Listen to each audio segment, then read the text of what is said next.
Nous allons maintenant nous intéresser aux variables de type tableau en PHP. Pour cela, ouvrez une page modèle de type PHP. Placez-vous entre les deux balises. Les variables de type tableau permettent d'enregistrer des séries de valeurs. Pour illustrer mes propos, nous pourrions enregistrer sous le même nom toutes les notes d'une classe. La variable s'appellerait à ce moment-là classe et nous aurions autant d'éléments qu'il y a de notes qui, elles, pourraient être accessibles via un indice. Ce premier type de variable de tableau s'appelle des tableaux indicés. Nous allons voir donc le mode de déclaration d'un tableau indicé. Donc nous allons prendre comme nom notre exemple, à savoir note. Nous allons enregistrer donc note au pluriel puisqu'il y en a plusieurs. Ce sera le nom du tableau, note. La syntaxe des variables de type tableau en PHP est la suivante. Nous avons le nom de la variable, précédé évidemment du $, puis nous avons des crochets ouvrants, un crochet fermant, et nous allons mettre entre ces deux crochets l'indice qui correspond à l'élément du tableau. Il faut savoir que en PHP, comme dans la majorité des programmes informatiques, l'indice commence à 0. Nous avons ici donc représenté le premier élément du tableau note. Si nous lui affectons une note, donc une valeur numérique, puisqu'elle n'est pas encadrée par des doubles cotes, une note de 15 par exemple, à ce moment-là, le tableau va être créé et le premier élément sera initialisé à 15. Continuons la création de notre tableau en saisissant d'autres notes. Nous allons par exemple saisir l'élément 1, nous allons lui affecter une autre note qui sera 13. L'élément 2, nous allons mettre cette fois une très bonne note 19. L'élément 3, nous avons donc ainsi 4 éléments différents. Nous allons lui affecter la valeur 11. Dans notre tableau, si nous exécutons maintenant le programme, ces informations vont être enregistrées dans le tableau. Cependant, nous ne pourrons pas les visualiser dans la page. Pour cela, il est judicieux d'utiliser une instruction, ou moins une fonction spécifique qui s'appelle print_r. Cette fonction spécifique est dédiée au tableau et permet d'afficher le contenu du tableau sans avoir à lister tous ces éléments. Donc nous allons l'appliquer à notre tableau de sorte à faire notre premier test. Nous allons maintenant enregistrer notre page dans le répertoire syntaxe. Nous allons l'appeler tableau indicé. Voilà. Et nous allons commencer à le tester en basculant dans le navigateur.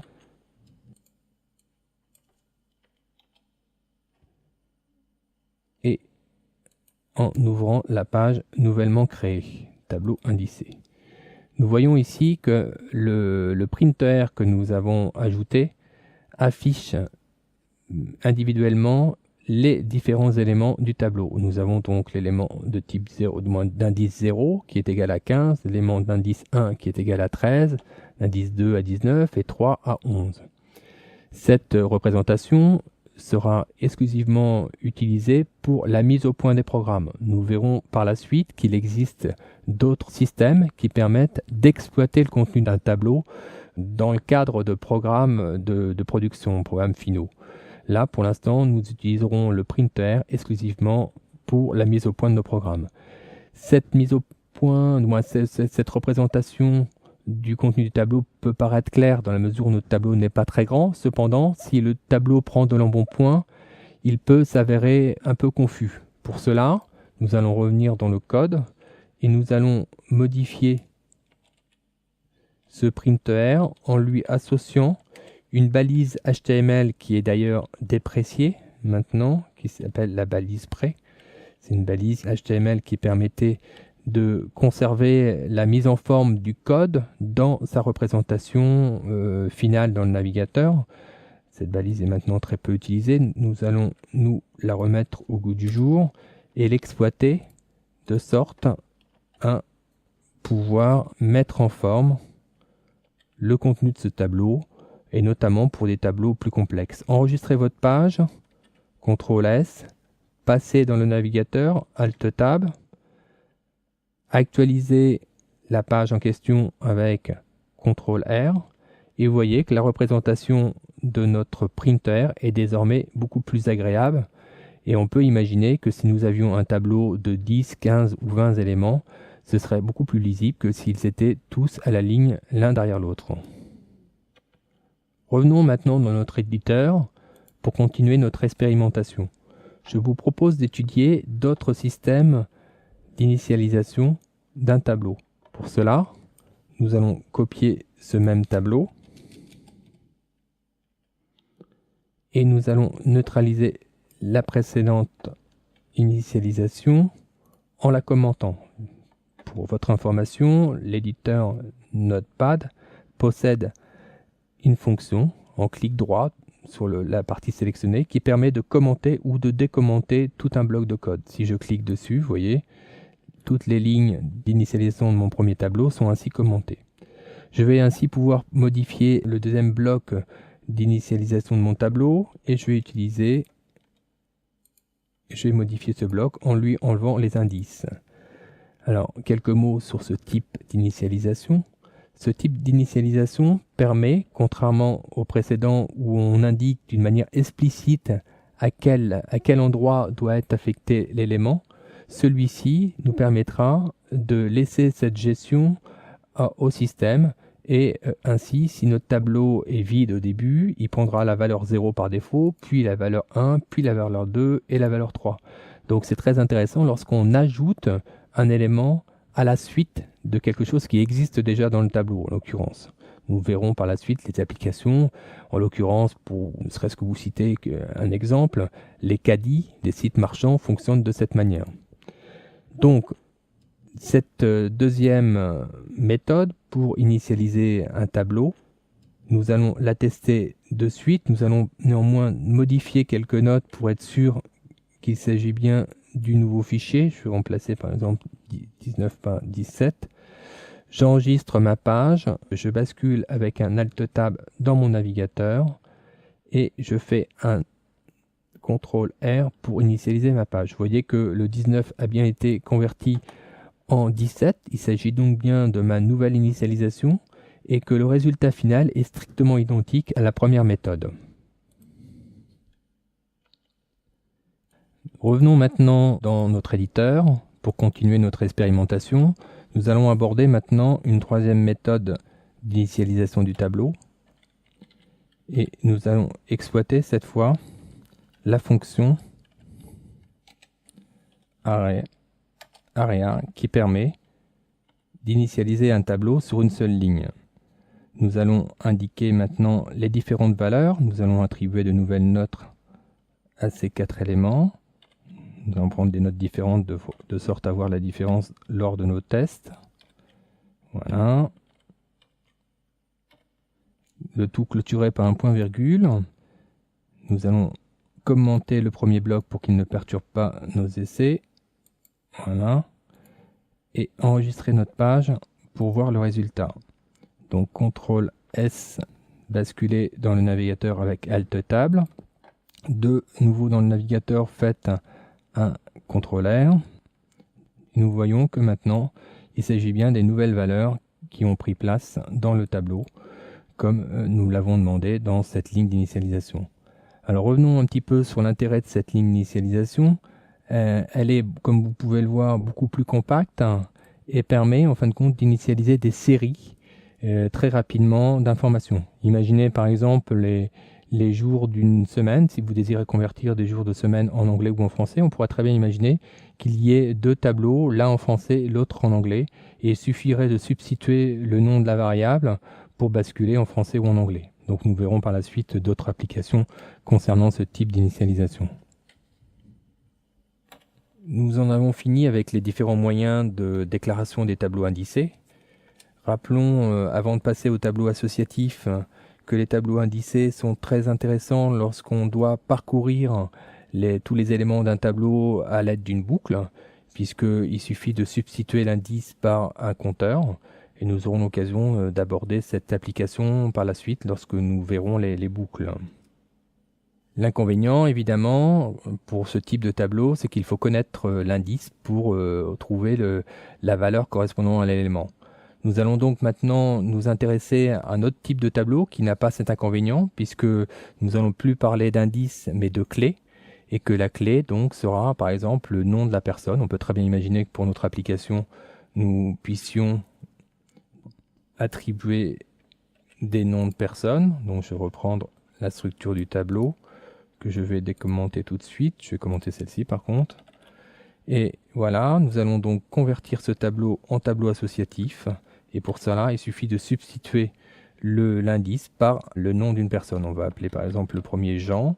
Évidemment, comme il s'agit de noms, il ne faut pas oublier d'encadrer le texte par des simples cotes. Alain, Anne et Claire.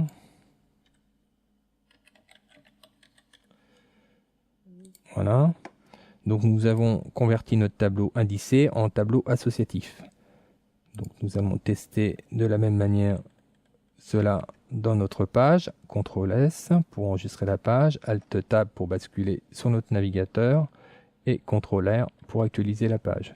Nous voyons que maintenant les indices sont remplacés par les clés et que les valeurs attribuées sont bien celles que nous venons d'attribuer à notre nouveau tableau. Nous allons continuer notre expérimentation en revenant dans l'éditeur. On pourrait se demander si la deuxième méthode de déclaration d'un tableau indicé pourrait être appliquée au tableau associatif. Eh bien non, on ne peut pas anticiper en fin de compte le prénom que nous allons mettre dans la clé. Donc par conséquent, ce type de déclaration ne peut pas être utilisé en tableau associatif. Par contre, le troisième type, ici, lui, peut être adapté au tableau associatif. Donc je vais commenter mon bloc pour pas qu'il perturbe le fonctionnement de mon expérimentation. Et pour cela, il suffit de modifier un petit peu le contenu de la fonction des parenthèses de la fonction area en associant la clé, à savoir le prénom de chaque personne, et de lier la valeur avec deux symboles, le signe égal et le signe supérieur, qui constitue donc une flèche d'attribution. Nous allons renouveler donc cette opération pour chaque valeur. Voilà. Et nous allons personnaliser chacun des noms en reprenant celui que nous avions indiqué précédemment.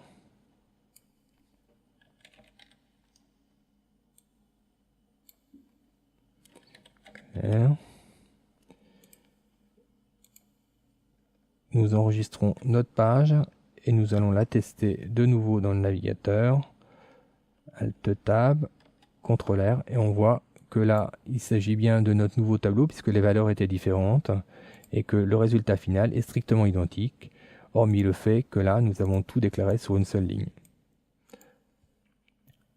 Nous avons vu jusqu'à présent les déclarations des différents tableaux. Je vous propose de voir maintenant comment peut-on exploiter au sein d'un programme les valeurs, comment peut-on aller les récupérer dans les tableaux. Reprenons le tableau indicé que nous avions tout à l'heure. Nous allons commenter celui-ci et décommenter celui-ci. Dans le cadre d'un tableau indicé comme ça, eh bien, pour récupérer une variable, c'est très simple. Il suffit simplement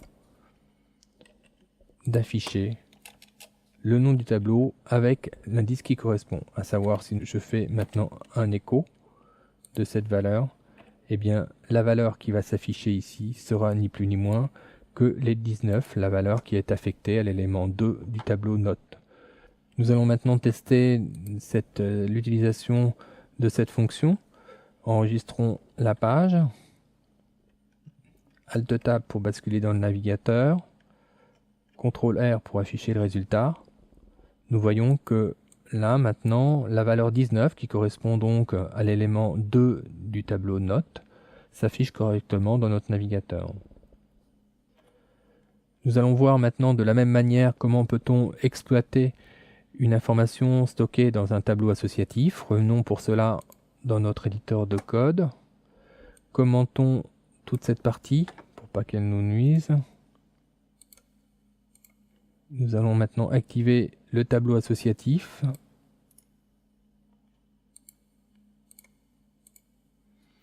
Et nous allons nous fixer comme objectif d'aller voir la note d'Alain. Pour cela, vous l'avez compris, il suffit d'afficher la variable note avec comme clé Alain pour que celle-ci s'affiche dans le navigateur. Nous allons tester cela tout de suite. CTRL S, Alt Tab, CTRL R. Vous voyez que la note d'Alain qui est égale à 13 s'affiche désormais dans le navigateur. Nous en avons fini avec les déclarations de tableau. Nous pouvons faire un rapide comparatif des tableaux indicés et associatifs. Nous avons vu que les tableaux indicés étaient très intéressants pour être parcourus par des boucles.